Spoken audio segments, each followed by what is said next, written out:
At sa walang pagkaabala po ay samahan niyo po ako sa pagbasa ng ating babasahing mga verses. Ang text na aking babasahin ay narito po dito po sa book of Matthew chapter 19 verses 16 hanggang 30. So, hindi na pala siya text, kundi context. Ang context po nito ay the rich young men. Very familiar verses, pero mas maganda balik-balikan natin at ating namnamin ang mensahe ng isang event na ito na ang ating Panginoon ay nilapitan itong rich young men. Hallelujah. Okay, kung nakita nyo na, samahan nyo ako sa King James Version.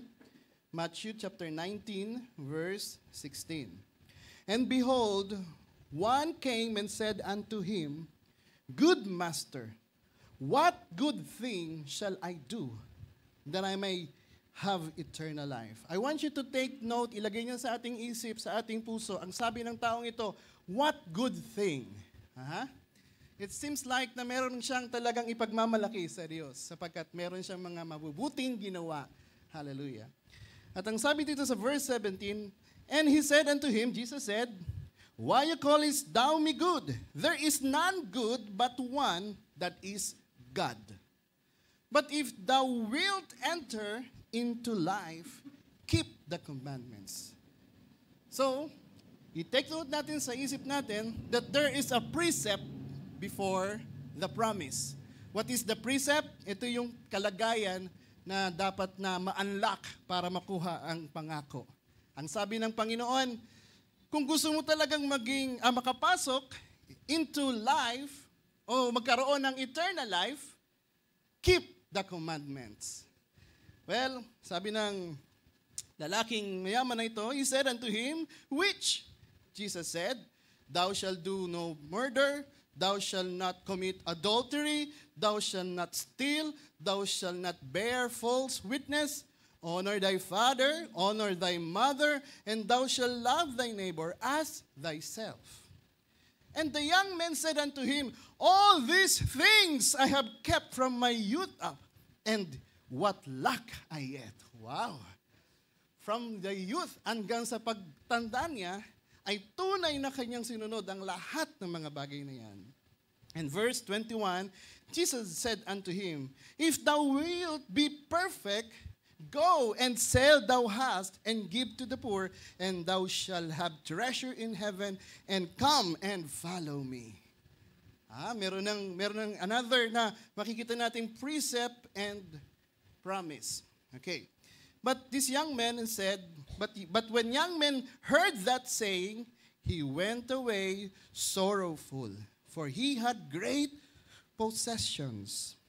Then said Jesus unto his disciples, Verily I say unto you that a rich man shall hardly enter into the kingdom of heaven. Hindi sinabi na imposible, kundi hardly. At ang sabi sa next context, and again I say unto you, it is easier for a camel to go through the eye of a needle than a rich man to enter into the kingdom of God. When his disciples heard it, they were exceedingly amazed, saying, Who then can be saved? But Jesus beheld them and said unto them, With men this is impossible. Sa tingin nyo, ito yung imposible, but with God all things are possible. Amen. Then answered Peter and said unto him, Behold, we have forsaken all and followed thee. What shall we have therefore?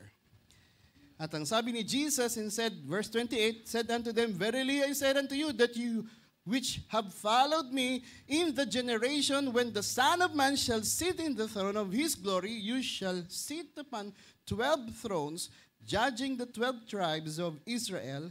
And verse 19, and everyone that had forsaken house, or brethren, or sisters, or father and mother, or wife, or children, or lands, for my name's sake, shall receive 100-fold, and shall inherit everlasting life.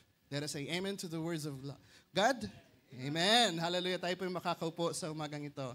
Hallelujah. I believe na naunawaan natin ang ating binasa. Hallelujah. Kayo ba ay merong nakita sa ating binasa? Hallelujah. At bibigyan ko ng emphasize ang verse na ating binasa sa verse 17.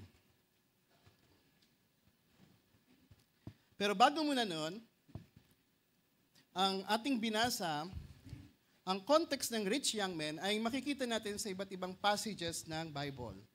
Makikita natin to sa book of Mark, chapter 10, verse 17 hanggang 31. At makikita rin natin to sa book of Luke, chapter 18, verse 18 hanggang 39.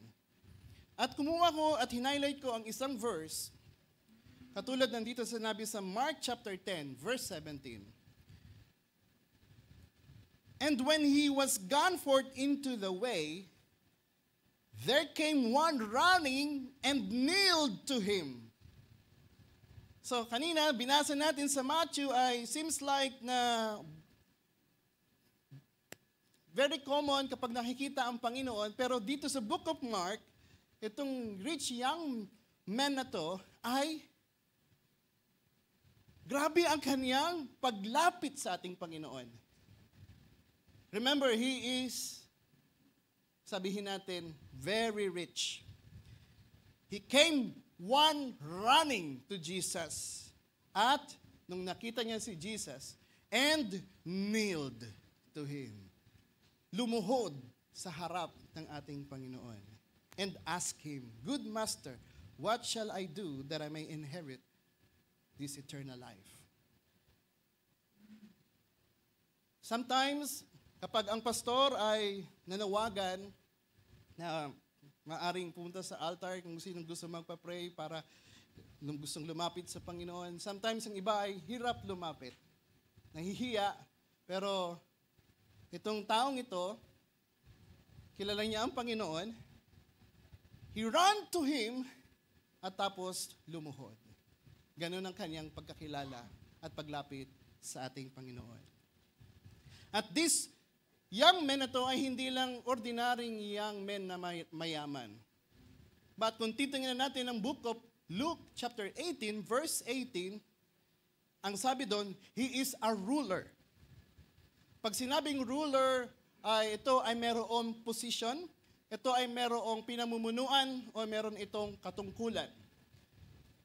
Siya, ibig sabihin ay hindi lamang mayaman, kundi mayroong kapangyarihan. Ibig sabihin, meron siyang mga pinangahawakan. Sabi sa verse 18, And certain man ruler asked him, saying, Good Master, what shall I do to inherit eternal life? So gusto ko lang imagine sa inyo ng mayaman na ito, kung paano siya lumapit, kung ano ang katangian ng taong ito. At sabi sa verse 17, na bibigyan ko ng diin, ito yung sinabi ni Jesus. Why you call me thou me good? There is none good but one, that is God. Sabi ng Diyos, ang Panginoon, pero kung gusto mo talagang makapasok sa eternal life, keep the commandments. See? Gusto kong i-emphasize sapagkat dito ko kukuha ng title. Ang wilt dito, sa Greek translation, ang translation nito is thelo or ethelo.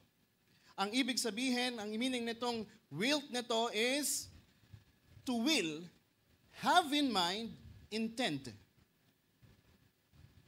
Tayo magpatuloy sa meaning, to be resolved or determined to purpose, to desire, to wish, to love, or ibig sabihin, to like to do things, to fond of doing. So ibig sabihin, to make the, sabihin natin ng meaning na ito ay ma-compress or ma-shorten, gagawin ng lahat. And that is the reason sa ibang salin, sa BBE version, ang sabi dito sa BBE version, as he said to him, Why are you questioning me about what is good? Wonder is who is good. But if you have a desire, see? And that's the difference sa mga ibang binasa natin. Kasi kailangan itong ma-stretch, kailangan itong ma-emphasize. Pag sinabing desire, it is a strong feeling na gusto mong makuha ang isang bagay. Well, siguro bibigyan ko na lang kayo ng isang madalas nating kasabihan. If there's a will, there's a way. Tama? But if you have the desire, hindi ka mawawalan ng paraan. Even na dumating ang mga barriers sa iyong harapan, gagawin mo ang lahat upang mangyari ang bagay na gusto mong mangyari. And one of the definition ng desire is katulad daw ng nagugutom or nagkikrave or nauuhaw. Kapag ang isang tao ay nagkaroon siya ng matinding pagkagutom, matinding pagkauhaw, kahit na marumi ang tubig, iinumin niya dahilan sa tindi ng uhaw. Kahit na asin at kanin, kaya niyang kainin upang maibsan lang ang gutom na meron siya. Kahit na maraming tao, meron yung ganun, brothers and sisters, ako nakita na merong nagpapamigay ng pagkain pero limited. Ang iba ay talagang nagpepersahan na makapunta doon upang makakuha. At yun yung matinding desire. At yun ang isang halimbawa ng word na desire. Bakit ko ini-stretch ang mga bagay na ito? Sapagkat ito ang isang susi upang makuha natin ang mga bagay na meron para sa atin. Sometimes, ang mga promises ay sabi natin, Lord, gagawin ko lang yung bagay na ito. Pero pag binigyan tayo ng trials, nawawala na yung pag-asa natin. Okay, magbibigay ako ng isang example. Lahat, sabihin natin, dito ay nakapag-aral. Sino ba ang nag-desire sa inyo na mag-number 1? Wala kayong desire mag-number 1. Gusto nyo pumasa lang? Pero alam nyo ba, ganun tayo eh. For example, pagpasok natin sa umpisa, sabi ko, gusto kong maging number 1. Pero dahilan sa competition, at nakita natin sa paligid natin na may mas magagaling kaysa sa atin, nagbabago ang ating desire. Ang unang desire natin ay maging number 1, ngunit nung dahilan sa merong mga sabihin natin na mga hadlang. Ito, hadlang to kasi magaling siya sa akin eh. So, pwedeng second na lang. At meron kang nakita na mas magaling pa sa iyo, third na lang. Hanggang sa dumating na sabihin na lang natin, sige na lang, makapasa na lang. And that is the reason, if we aim something, for example, isang exam na siyang magpapa-flip sa iyo, ibig sabihin, yun yung susi para ikaw ay, sabihin natin, for example, board exam. Isang susi yun para makakuha ka ng magandang trabaho. Well, ang lahat ng ibang nagsasabi, gusto ko lang, makapasa lang. Pero, can you imagine, kapag andun lang ang inyong dinidesire na makapasa, kapag hindi nangyari yun, saan yun pupunta? Bagsak. Diba? Pero pag inaim natin ng number 1, gagawin natin ng lahat kung hindi man mangyari, pasado. So what I'm trying to say here is, hindi tayo mapapahamak if we desire something na sabihin natin na mataas. Sometimes, nawawala na tayo ng pangarap sa buhay. Diba? Parang imposible mangyari sa atin yung bagay na yan, kaya mahirap naman mangarap. Tandaan natin, libre daw mangarap. Pero isang bagay na gusto kong ipakita kung bakit sinasabi ko sa inyo ito, sapagkat yung lalaking ito, the word na ginamit is desire. Kasi mula bata pa siya. Mula bata pa hanggang siya naging ruler, naging mayaman. Ang desire na magkaroon ng eternal life ay naroon pa rin. At ang sinabi niya, Panginoon, ano pa ang mga bagay na gagawin ko upang makuha ko ang eternal life? At ang sabi ng Panginoon, sundin mo ang mga commandments. Sabi niya, I kept all those commandments mula pagkabata hanggang pagtanda. Sino yung bata dito na matuwid na hanggang sa pagtanda ay ganun pa din? Na hindi na-impluwensyahan, na hindi sumagot sa magulang, naging matuwid ang pamumuhay. Taas ang kamay. Wala. But these young men ruler na gawa niya. That is the desire. Another example, para ating malubos na ma-illustrate yung gusto kong i-emphasize sa umagang ito. What is the difference between sa mahirap na nag-aral at sa mayaman na nag-aral? The difference is desire. Dahil yung mahirap, ang pag-asa niya, pag nakagraduate siya, ay yayaman siya. Pero yung mayaman, ano pang i-desire mo sa mundong ito? Nasa iyo na ang lahat. Kaya yung mga ibang sabihin naman, hindi ko nilalahat, pero yung iba sa mga mayayaman, makikita mo ang relax. Hindi ko kailangan mag-aim ng number 1. Dahil paglaki ko, ako naman ang magmamana lahat ng ari-arian ng magulang ko. But this, yung mahirap na ito, gagawin niyang lahat para lang makapasok sa kumpanya ng mayaman na yun. Can you imagine? Pero alam niyo ba, ang mga nagiging succeed sa buhay ay yung may mga galing sa hirap, pinaghirapan ng isang bagay.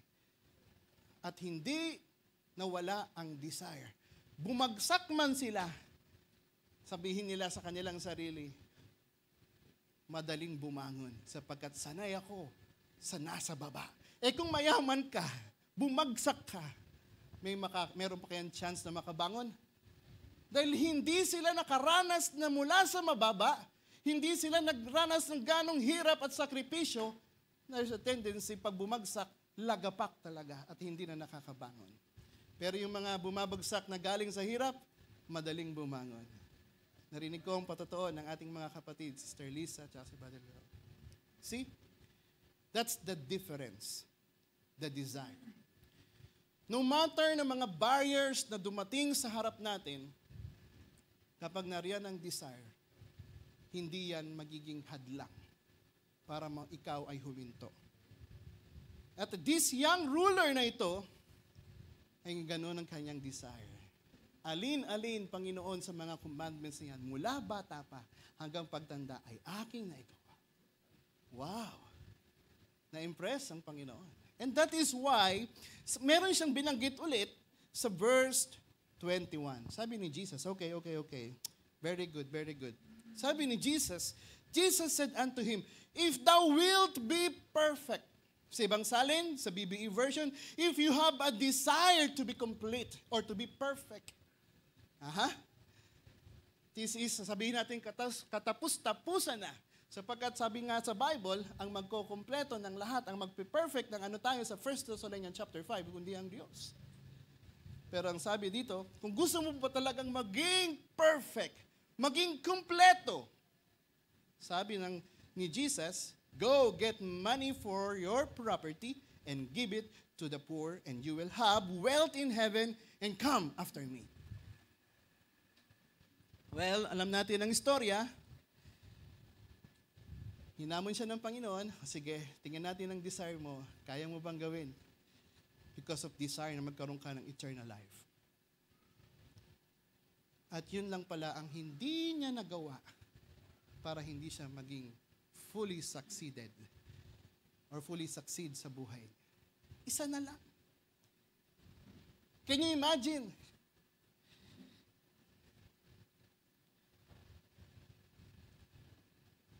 Napakahirap, brothers and sisters. Matagal na tayong mananampalataya, marami na tayong sacrifices, at tayo ay narito. Pero one thing na hinihingi sa Panginoon, kaya pa ba natin i-desire ang bagay na gustuhan ng Panginoon para sa atin? Remember, there is a precept before the promise.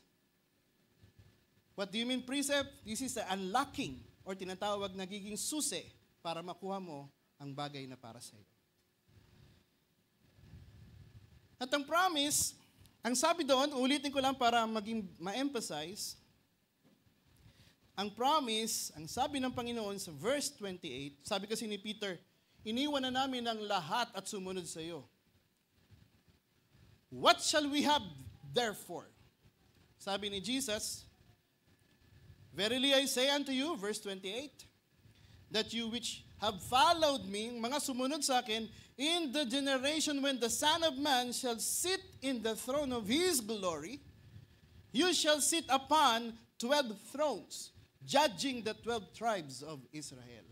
Well, tingin ko doon, kundi ang reward ng sumunod sa akin ay kasama kong maghahari na magja-judge. Nasa throne. Ang throne ito ay ina-address sa isang kalagayan na mataas. Kaya ang king ay nasa trono, ang queen ay nasa trono.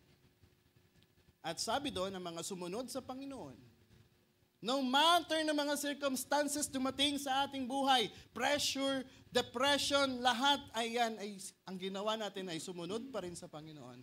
This is your reward. At ang sabi sa verse 29, and everyone that had forsaken, sabi nga, Lord, we forsake all. At ang sabi ni Jesus, okay, sa lahat ng nag-iwan sa kanilang mga tahanan, sa kanilang mga kapatid na kababaihan, magulang, asawa, mga anak, mga lands, mga ari-arian, for my name's sake. Hindi mo naman siya iiwan ng walang reason. Kapag sinabi ng Panginoon, for my name's sake, iwan mo ang bagay na yan. Well, iiwan mo. Pero hindi mo naman iiwan yan pag hindi para sa kanyang pangalan. Pag God requires you, if Jesus said it to dun sa young men na gawin mo to, at hindi niya nagawa, well, hindi niya nakita or nakapasok sa kaharian ng langit or in the eternal life. At ang sabi dito, shall receive 100-fold and shall inherit everlasting life. Well, yung young ruler na to, ang young man na ito, ay nandun sa kanya ang tinatawag na lahat ng mga gawa. Gumawa ng mabuti, dinisiplina ang kanyang buhay ng mabuti, well, tama yan. Sumunod sa lahat ng pinag-uutos ng kautusan, yes, tama yan. Ano ang kulang? There is two things na kailangan niyang gawin na hindi niya nagawa. Forsaking all and follow Jesus. That is the only two things na hindi niya nagawa. Brothers and sisters, dalawa lang yan. Nahirapan pa. Alam nyo, pwede nating sabihin, hindi yan literal na yaman. Pwede nating sabihin sa oras nito, maybe you are rich in talents. Maybe you are rich sa lahat ng mga knowledge dito sa sanglibutang ito. Maybe you are rich sa mga katuruan, sa mga aral na tinuro sa iyo ng mga magulang mo. Pero kung yan ay hiwalay o labas sa mga salita ng Panginoon, you have to forsake all. Sabi ni Jesus. Pwede kang maging mabuti na pinalaki ka ng magulang dahil sa mga mabubuting aral na hindi naka-inline sa sinabi ng salita ng Panginoon. You have a good character out of the God's Word. But napakainam kung ang good character na meron ng bawat isa dahilan sa pananampalataya mo sa salita ng Diyos. And that's the difference. Minsan, ang hirap iiwan ang mga traditions. Ang hirap iiwan ang sinabi nga nila, ito na ang aming kinamulatan. One time, napag-usapan ng mga Diyos-Diyosan. Dito na kami namulat, dito na kami pinalaki, at dito na kami, sabi ng aking nakausap, mamamatay. Bakit hindi yan in line in the Word of God? Yan ay tinuro sa atin. Pero ang hirap i-give up ang mga bagay na itinanim sa atin ng mga magulang and rooted and grounded sa ating puso't kaisipan, ang hirap ialis. Well, maganda naman ang buhay na pinamuhay mo sa mundong ito, ngunit kung tatanungin ka ng Panginoon, pwede mo ba yang iiwan alang-alang sa sinabi ko sa iyo?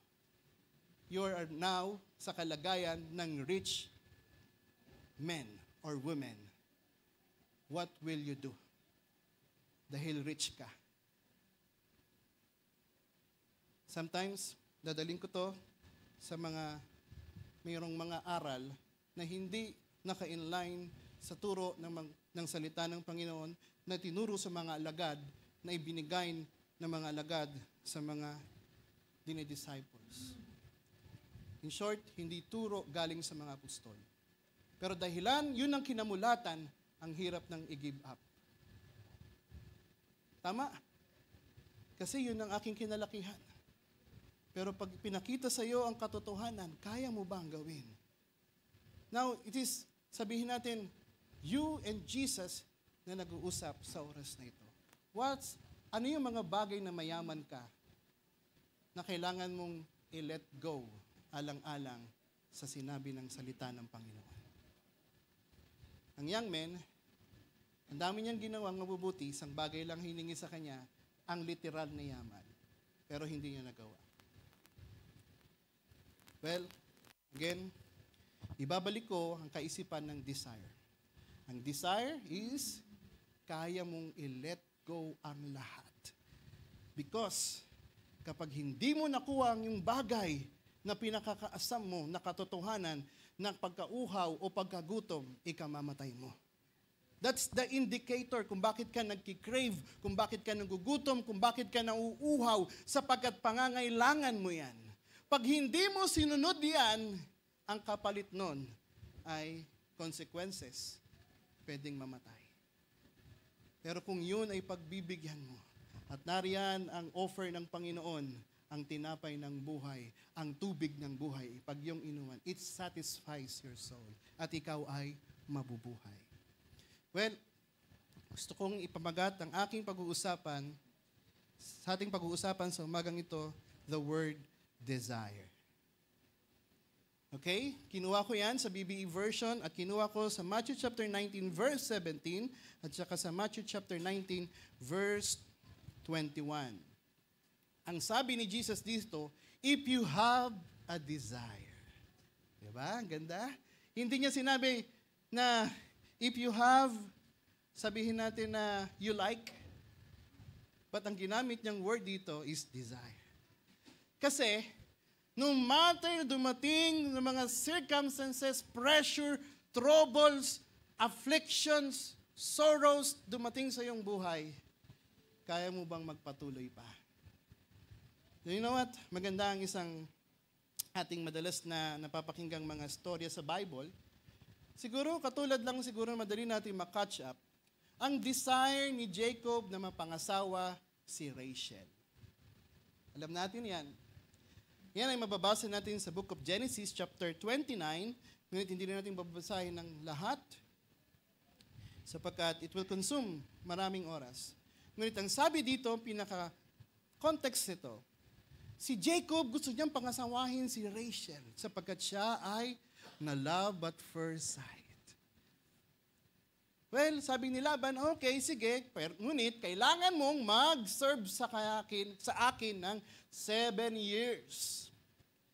Ikaw ay magiging aking, sabihin natin, na katuwang or helper or to make the story short, katulong. So, ginawa ni Jacob, nag-serve siya kay Laban. Yung Laban, ito yung tatay, yung anak kay si Rachel. At sabi niya, okay, bago ka ibigay ko ang aking anak sa iyo, kailangan mo munang mag-serve sa akin ng 7 years. 7 taon. Ganon katindi noon kapag nagmahal. Sabi nga sa mga quote na ating napapakinggan nung ating high school tayo, sabi doon sa Florante at Laura ba yan? Hahamakin ng lahat, makuha ka lamang. Oh, what a desire. Lahat na yung kanyang hahamakin, makuha lamang. At ganito ang ginawa ni Jacob. Can you imagine na nagsilbi kay Laban for 7 years? Well, nung time na sabi niya, Laban, tapos na ang 7 years. Yes, mapapangasawa ko na si Rachel. Sabi ni Laban, okay, maghintay ka sa gabi, ibibigay ko ang aking anak. Well, anong binigay? Si Rachel ba? No! Ang binigay ni Laban ay si Leah. Oh my goodness. 7 years kang naghirap tapos dadayain ka. At ang sabi ni Jacob, bakit mo ko ginanito? 7 years akong naging matapat sa iyo, ngunit ang binigay mo sa akin, hindi ko gusto. Although na maganda si Leah, Pero hindi ko siya gusto. Ang gusto ko si Rachel. Dinaya mo ko. You trick me, sabi sa Bible. Ang sabi naman ni Laban, well, ito ang aming kustumbre. Kailangan mawapangasawa ang panganay bago sumunod ang pangalawa. Ngayon, baliktad na. Bunso, tas panganay. Tamaan, huwag magalit. So, yung bagay na yun ay sinabi ko sapagkat hindi na-discourage si Jacob. Dahil mahal niya talaga si Rachel. Sige, I will do. Nag-serve siya ng another 7 years kay Laban bago niya nakuha si Rachel. Well, binigay naman ni Laban after 7 years. 14 years. Ganun. Kaya kung manliligaw kayo at may kustumbre na ganito, umpisahan nyo ng maaga kasi kung 14 years, mahihirapan na kayo. Brothers and sisters, ito ay may mga kustumbre sa mga Israel na ganito. Mauna dapat ang panganay bago ang sumunod na anak. At hindi makakapangasawa ang sunod na anak hanggat hindi pa nag-aasawa ang panganay. Na ang pressure ay nasa panganay ngayon. Pero you know what? Dahilan sa nagmamahal, walang imposible. Malayo man yan, bundok man yan, ilog man yan, aking lalanguyin, makuha ka lamang. Diba alam natin yan? That is true because of love. Kahit na ilang years yan. At yan ay nakita because of the desire na mapangasawa si Rachel. Another one thing na pwede nating example is in story ng babae na may sakit na inaagusan ng dugo for 12 years. Alam na mga kabayan what I'm trying to say here. Yan ay mababasa natin in the book of Luke, chapter 8, verse 43. Well, unti lang naman to ating basahin. Luke chapter 8, verses 43 hanggang 48. And the woman, having an issue of blood 12 years, which he had spent all her living upon physicians, neither could be healed of any. Tatagalugin ko. Merong sakit, ang issue is menstruation for 12 years. Lahat ng pera niya ay naubos na sa pagpapagamot, pero none of them ay hindi nakatulong upang siya ay gumaling. Doon pa lamang, pwede na siyang give up. Bakit? Inubos niya na lahat ng pera niya. Ano pa bang meron siya na maibibigay? Pero alam niyo ba, ang lahat ay nawala na sa kanya liban sa desire na gumaling. Right? Tayo magpatuloy. Verse 44. Came behind him, si Jesus to naglalakad at pumunta sa likodan ni Jesus and touched the border of his garment and immediately her issue of blood is stanch. Nawala. Karakarakang nawala nung hinawakan ng babae na ito ang laylayan ng damit ng ating Panginoon. At si Jesus ay na-surprise and sabi niya, "Who touched me?" When all denied, Peter and they that were with him said, "Master, the multitude throng thee and press thee, and sayest thou, who touched me?" Ibig sabihin pala nito, napakaraming sumusunod sa ating Panginoon, maraming humahawak sa Kanya, maraming gustong gumaling, maraming gustong humawak, di ba? Sa mga Katoliko, hinahawakan nila at pag dumating na yung Nazareno, magpapabalyahan sila para makahawak lang. Sapagkat ang kanilang hope, ang kanilang alam is kapag nahawakan nila yun at pinahid sa kanino man na may sakit ay gagaling. At yung context nito is the same thing. Sabihin natin, maraming humahawak sa Panginoon because ang ating Panginoon is a miracle workers. Hindi siya lalapitan, hindi siya dudumugin ng tao kung wala siyang nagawa. At ang tao ay gusto siyang hawakan. Because of many crowds. Ang sabi ni Peter, sasabihin mo, sino ang humawak sa akin? Sa iyo, brother? Ang daming tao. Pero alam ni Jesus, yung merong totoong desire. That makes the difference. Merong humahawak nagbabaka sakali lang at walang desire. Again, what is the desire? Gagawin mo ang lahat para makuha namin. Even na mayroong mga circumstances, hindi to sinasabing 1 taon lamang, kundi 12 years. At hindi lamang maliit na pera ang kanyang ginastos para gumaling, kundi lahat ng meron siya ay naubos na lang para gumaling. Pero walang nagpagaling sa kanya. Pero ang meron lang siyang natitira ay ang desire na gumaling. At narinig niya na ang Panginoon ay miracle worker. At ang sabi niya, hindi pa niya nahahawakan. Mahawakan ko lamang ang laylayan ng kanyang damit. Ako ay gagaling. She said it to herself. Why? Because she believed. Wala na siyang ibang paniniwalaan kundi yung tao na nagpapagaling ngayon. At sabi sa verse 47, and when the woman saw that she was not hid, she came trembling, and falling down before him, she declared unto him before all the people for what cause she had touched him. And now she was healed immediately. And he said unto her, Daughter, be of good comfort, thy faith hath made thee whole, go in peace. Wait, sabi mo, brother, desire. Bakit faith? Well, ang faith without action is dead. Ang desire is an action. At yun ang kanyang ipinroject sa kanyang isip. Mahawakan ko lamang ang laylayan ng kanyang damit, ako ay gagaling. Even na maraming crowd, sinuot niya yun upang mahawakan lang ang laylayan ng damit ng Panginoon.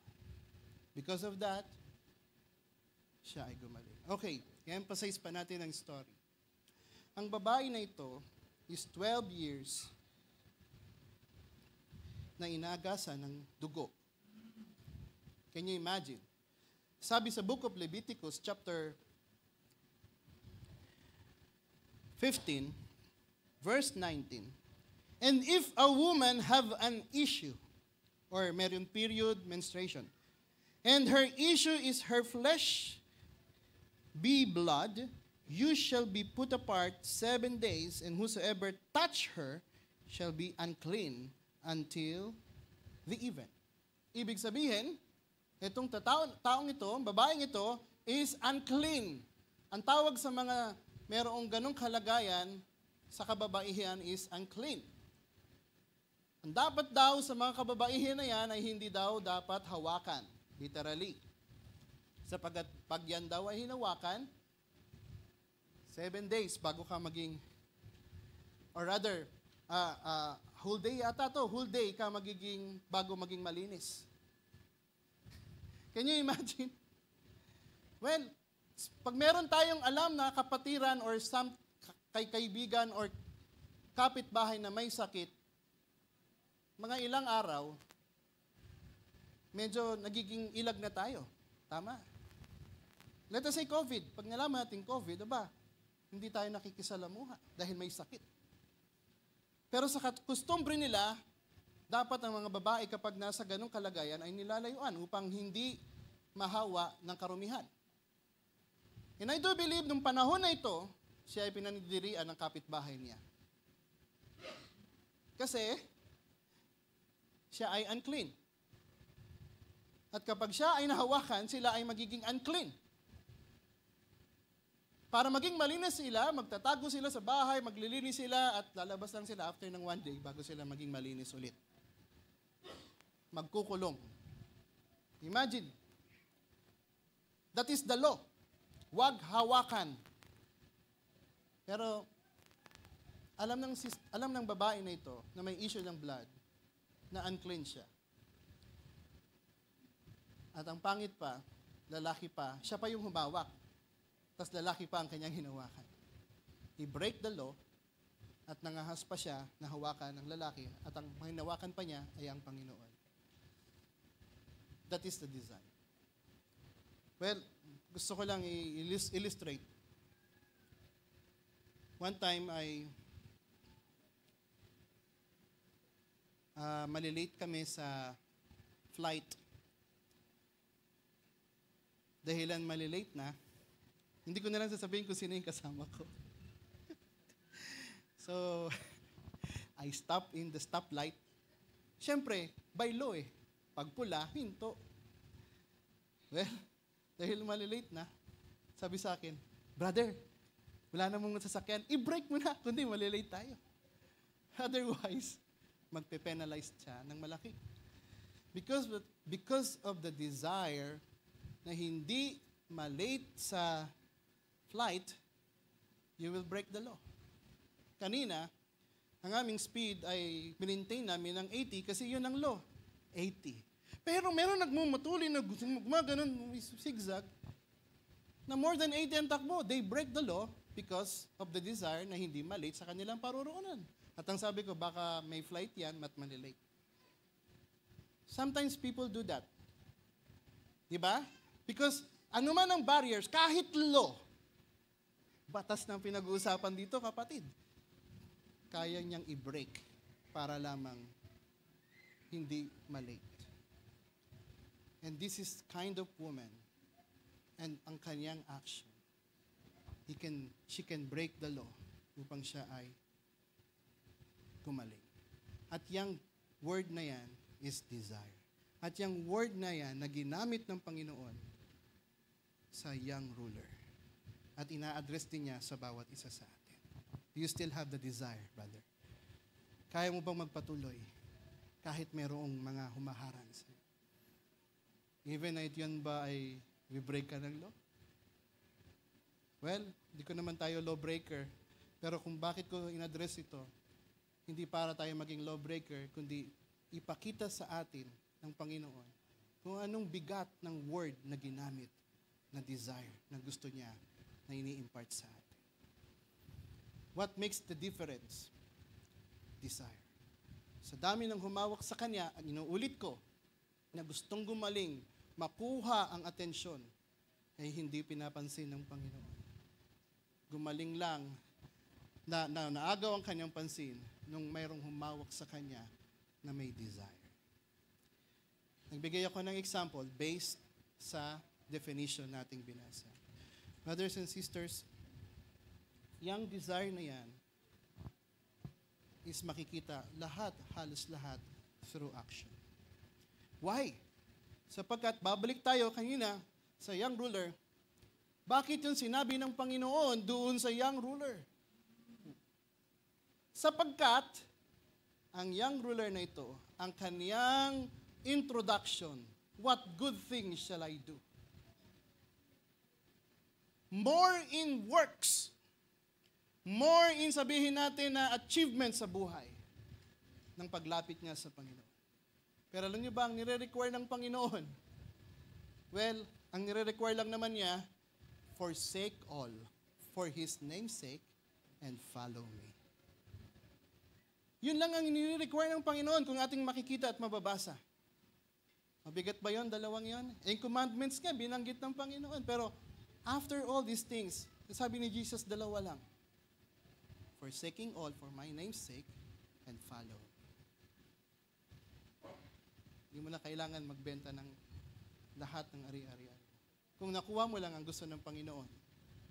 And that is the reason, sabi ni Peter, iniwan namin ang lahat at sumunod sa iyo. Ano ang aming makukuha? Well, sabi ng Panginoon, you will inherit eternal life and you will sit on my throne. Yun lang naman, not in throne in earth, but in heaven lang naman.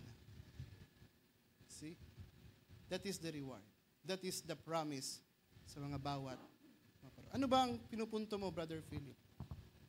Sometimes kasi, nakikita tayo sa ating sarili, Lord, I'll do this, I'll do this, I'll do this.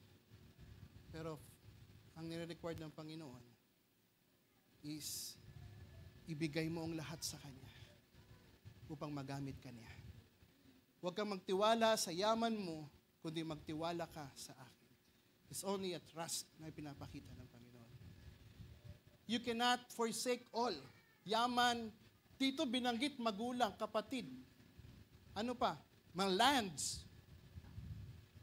Pero ang pinakapuntos talaga ng gusto ng Panginoon, ang buhay natin ay ibigay lamang natin sa Kanya huli, buong buo sa Kanya. Ating tanggihan ang ating sarili, ang kagustuhan ng sarili, ang pita ng laman, at sumunod sa Kanya. That's a precept. Kaya ba natin gawin yon to unlock the promise? And yung promise, you will have eternal life, and you will sit in the throne, and you will judge the tribes of Israel. Not in earth, but in heaven. Bakit ko na i-share sa inyo ang desire nito? Punta ko sa aking testimony. Alam niyo, brothers and sisters, there's a big difference between vision and ambition. Okay ba yan? Ang ambition, lahat yan ay nakafocus sa sarili mo. Kaya nga ambition. Ang vision ay tingin yan, nagbe-benefits ang marami. That's the difference between ambition and vision. Ang vision, one time dumating sa akin ay, sabi ko, Lord, meron akong sasakyan, alam niyo naman yun, yung kotse. At yung kotse na yun ay ginagamit ko noon sa paghatid at pagsundo sa mga nanay. It is my personal testimony na. At nakita ko ang hirap nila sa pag-upo. Dahil mababa ang upuan ng sasakyan na kotse, nahihirapan silang umupo. At kapag tatayo na sila, nahihirapan silang tumayo. At ang sabi ko, Lord, ang gusto ko para sa kanila yung uupo sila ng hindi sila mahihirapan at kahit pa paano ay mapepreskuhan sila. Kasi totoo po, kapag yung sasakyan ay nakatagal na hinto ng matagal sa ibabaw, sa ilalim ng initan, hindi agad siya napapalamig eh. Hindi agad mabilis lumamig. So, yun yung po yung doon, yung twist doon kung bakit gusto kong magkaroon ng sasakyan para una-una po sa kanila. Yun ang aking nakikita. At sabi ko, Lord, maganda siguro kung uupo silang ganito, maganda ang kanilang pakiramdam.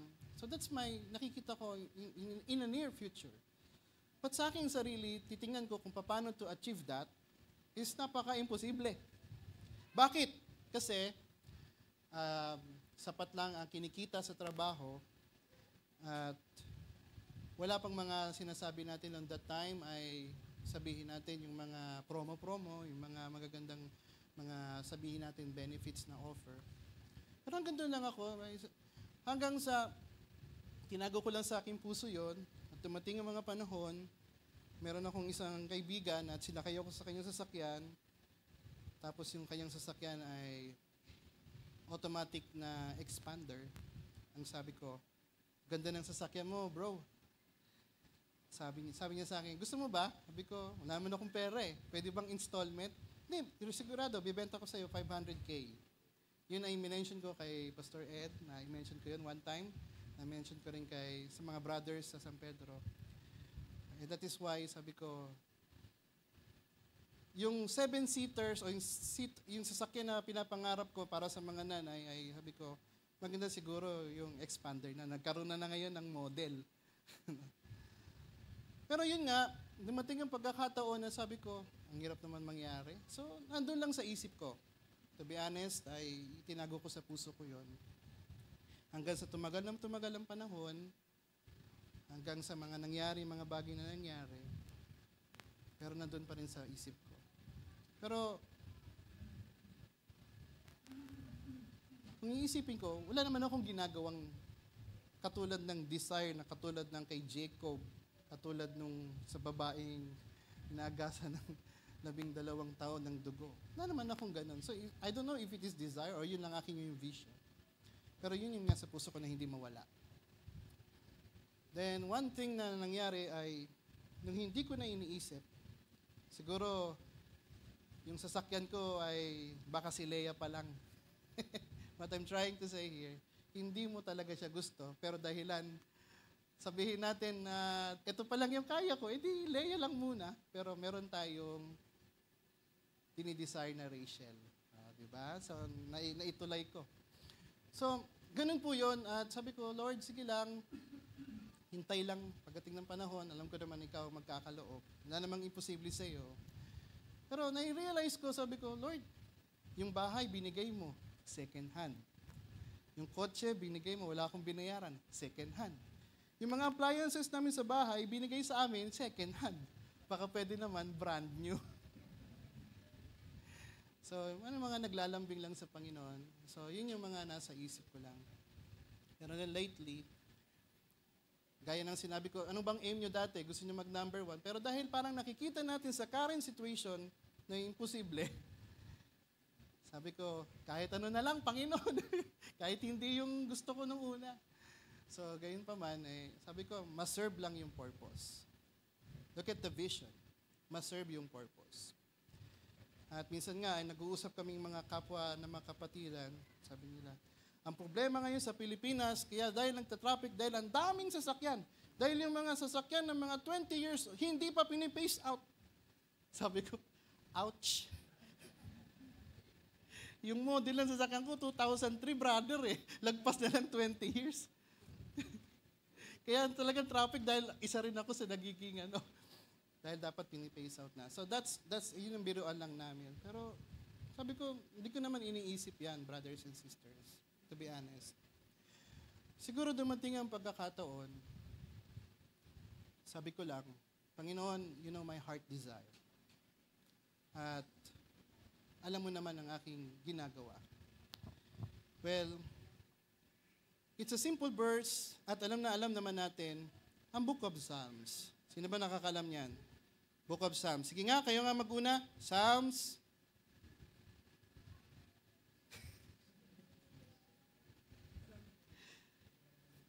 Sige nga sis, Brad, pakilagay yung verse na gusto kong sabihin.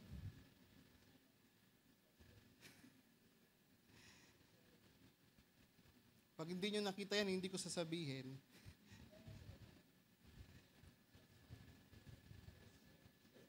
Very good. Hindi yan. Galing na. Yan. Then yung verse na yan is, delight yourself to the Lord, and He shall give the desire of your heart. Isipin natin, anong ginawa ni David para mabigyan siya ng dinidesire niya sa puso? Meron ba siyang ginawang action na sabihin natin na katulad ng ginawa ni Jacob, nung babaeng inaagasan ng 12 taon ng dugo? Ano ang kanyang ginawa? Delight yourself to the Lord, and He shall give the desire of your heart. Do you believe that, brothers? Sino bang magbibigay? Yan ba ay pagpupursigido mo, dahilan sa ginawa mong pagsusumikap, mahawakan ng Panginoon, yan ang iyong reward. Pero ito hindi. What do you mean delight? Word na delight is, yung sarili ay maging pleasing sa Kanya. Ang delight na isang explanation is, maging greatly take pleasure in Him. Maging inclined to sa Kanya. At yun yung hinahanap ng Panginoon. Maging incline lang tayo sa Kanya at ang ating buhay maging inais sa Kanya. Well, pag yun ay nasumpungan ng Panginoon sa inyong buhay, ang sabi ng Panginoon, and I will give the desire of your heart. Well, yung heart ay meron din kinalaman sapagkat merong mga desire, ang mga puso ay mali. Kaya nabanggit ko ang vision and ambition. Saan niya ba ibibigay yung mas favored? Doon ba sa merong ambition lang para sa kanyang sariling kaparangalan? O ibibigay niya sa isang may desire na para ito sa mga makakatulong sa mga anak niya? Diba? That is a vision. At pag nakita ng Panginoon na tama ang iyong puso, at ikaw ay naka-inline sa Kanya, and siya ay nalulugod sa iyong buhay, He will give the desire of your heart. There is still a precept and a promise. Well, kanina, may kailangan gawin ang mayaman na ruler na yan, at yung iba ay katulad ng kay Jacob, maraming kailangan dapat gawin, pero hindi ganun kabigat. Bakit? Kapag ikaw ay nasa presensya ng Panginoon, masaya kang naglilingkod. Walang reward o may reward, masaya kang naglilingkod sa Panginoon. It is additional na lamang kapag nalugod sa iyo ang Panginoon. At wala na akong oras, marami pa. And another thing, sabi niya, mga ilang verses na lang, Psalms chapter 10, verse 17, Thou hast heard the desire of the humble. Oh, kapag ikaw, ang iyong puso ay naging mababa sa harapan ng Diyos, ang sabi ng Bible na sa Psalms chapter 10, verse 17, He will give the desire sa mga humble. Another thing is, Psalms 145, verse 19, He will fulfill the desire of them that fear Him. So ngayon, nagiging detailed na tayo. Meron lang takot sa Diyos, yun yung mga binibigyan niya ng desire. And another thing, sa Proverbs chapter 10, verse 24, The fear of the wicked, it shall come upon him, but the desire of the righteous shall be granted. Are you a righteous? Are you a right standing before the Lord? You know what? Magiging righteous tayo kapag tinanggap natin ang paraan ng gusto ng Panginoon. And Jesus is the righteousness of God. If we accepted Jesus Christ in our heart, we are righteous in the sight of God. At ang sabi, if you are righteous in His sight, He will granted the desire of your heart. Well, brothers and sisters, napakarami pa mga verses. At ang sabi nga, sa Proverbs chapter 11, verse 23, ano yung mga righteous? The desire of the righteous is only good. Hindi para sa kanyang sariling kagustuhan, kundi para sa marami. And that is the reason, sa book of Matthew chapter 5, sa ibang salin, verse 6, Happy are those whose heart desire is for righteousness, for they will have their desire.